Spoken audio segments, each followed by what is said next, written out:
He stood there with a fresh bandage on his forehead, gently lighting a matchstick on a cheap cupcake for another girl, while the expensive cake I spent hours baking for him lay forgotten in a trash can miles away. To understand why this moment shattered my world, you have to know that I wasn't just a girl with a crush, I was a player on a mission.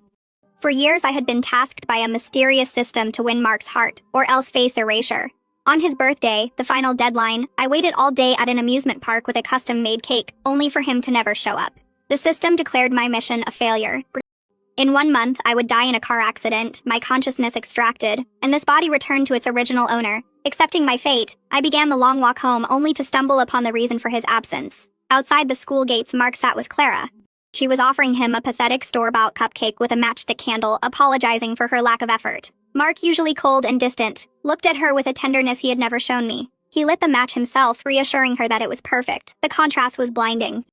Just yesterday, he had scoffed at my handmade cake, calling it ugly as sin because I burned my hand making it. I had deluded myself into thinking his harshness was just his way of caring. But watching him now soothing Clara over a meaningless gesture, I finally understood the truth. Mark wasn't incapable of gentleness. He just didn't want to waste it on me.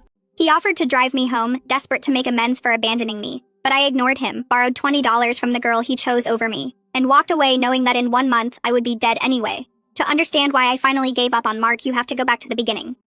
I wasn't just a girl in love. I was Morgan, a reader transmigrated into a novel to save the tragic second male lead from a miserable youth.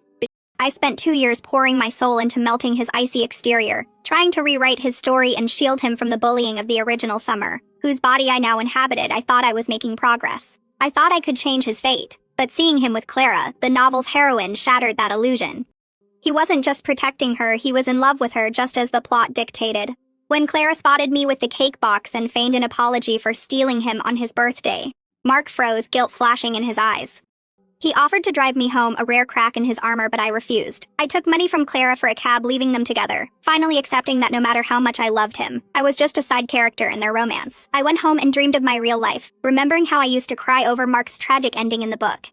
I had been so arrogant to think I could fix him. Now with the system's death sentence hanging over me, I realized my mission was a failure. The next morning, I woke up sick from the cold wind, my body failing just like my heart. Mark's friend called, inviting me to a do-over birthday party at the amusement park, thinking I would jump at the chance to crawl back. But as I stared at the phone, I realized I didn't want a do-over. I just wanted to go home.